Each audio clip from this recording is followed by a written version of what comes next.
So then, here's the drama.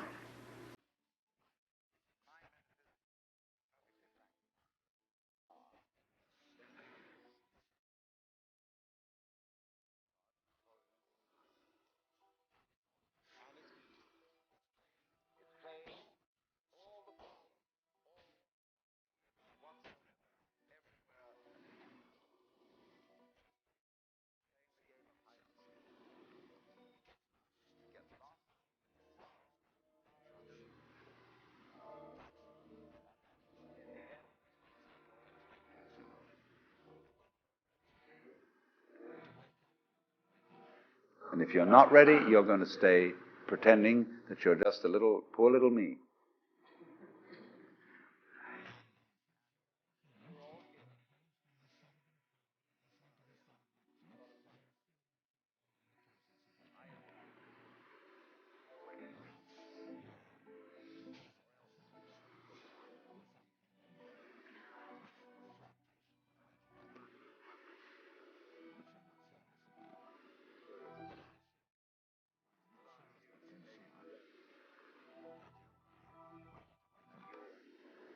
So then, when you're in the way of waking up and finding out who you really are, you meet a character called a guru. As the Hindus say this word, the teacher, the awakener. And what is the function of a guru? He's the man who looks at you in the eye and says, oh, come off it. I know who you are. You know, you come to the guru and say, sir, I have a problem. I'm unhappy and I want to get one up on the universe, or I want to become enlightened. I want spiritual wisdom. Ah, and the guru looks at you and says, who are you?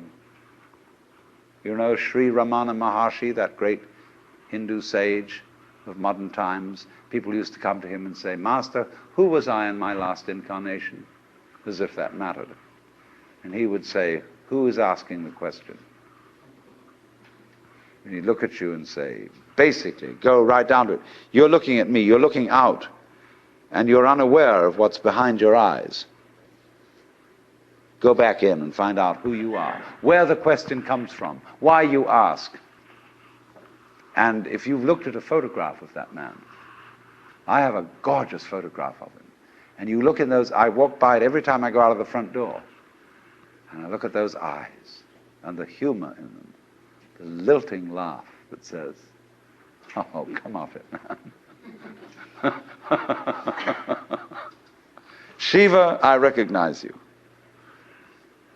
When you come to my door and you say, I'm so-and-so, I say, ha ha, what a funny way God has come on today.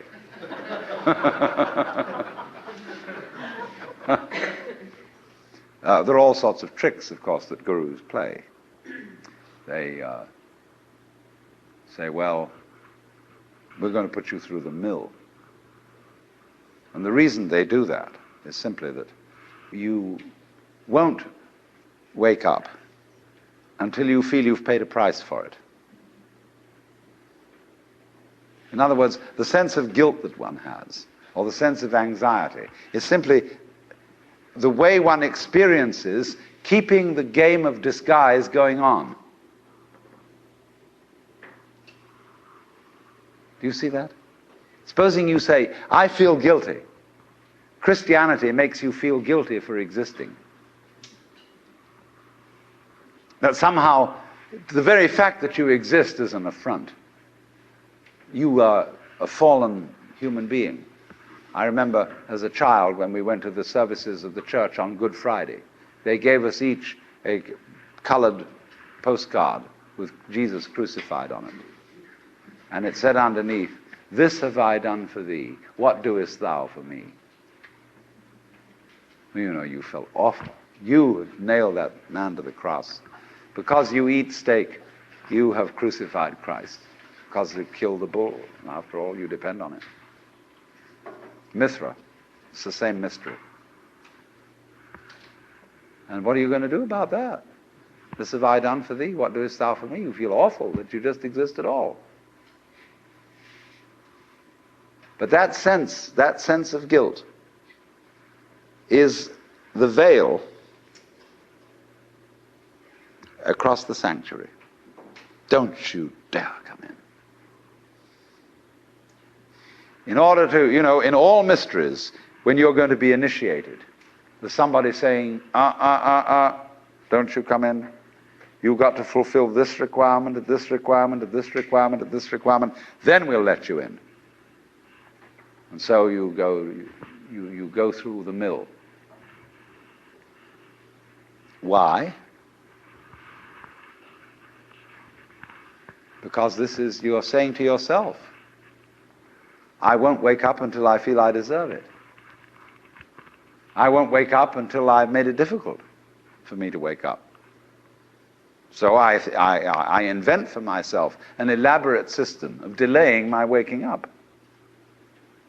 I put myself through this test and that test, and when I feel it's been sufficiently arduous, then I may at last admit to myself who I really am, and draw aside the veil, and realize that after all, when all is said and done, I am that I am, which is the name of God.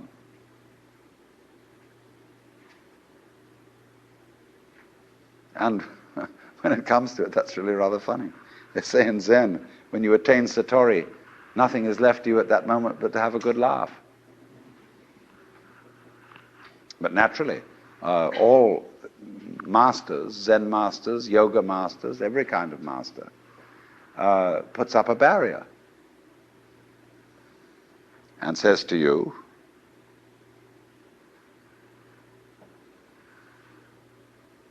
he simply plays your own game.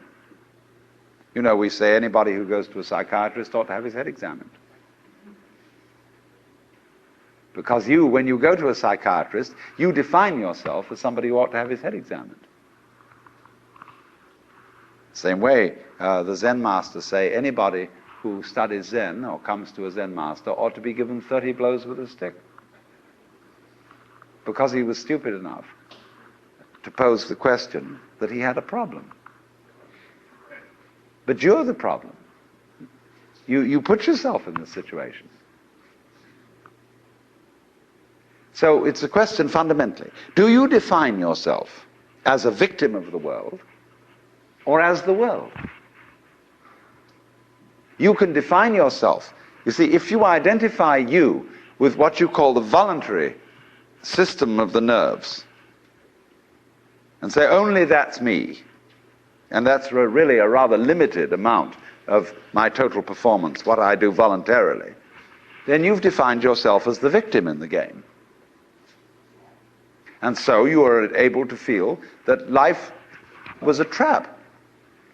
Something else, whether it was God or whether it was fate or whether it was the big mechanism, the system, imposed this on you.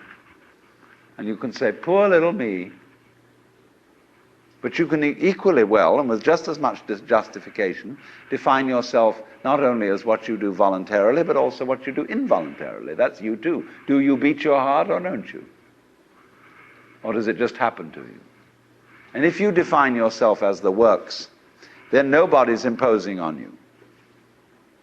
You're not a victim. You're doing it. Because you can't explain how you do it in words, because words are too clumsy.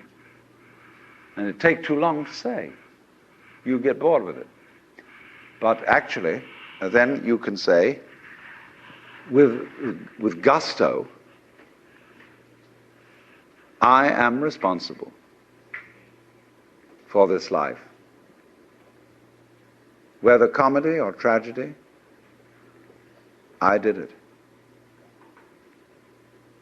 And it seems to me that that is a basis for behavior and going on, which is more fundamentally joyous and profitable and great than defining ourselves as miserable victims or sinners or what have you.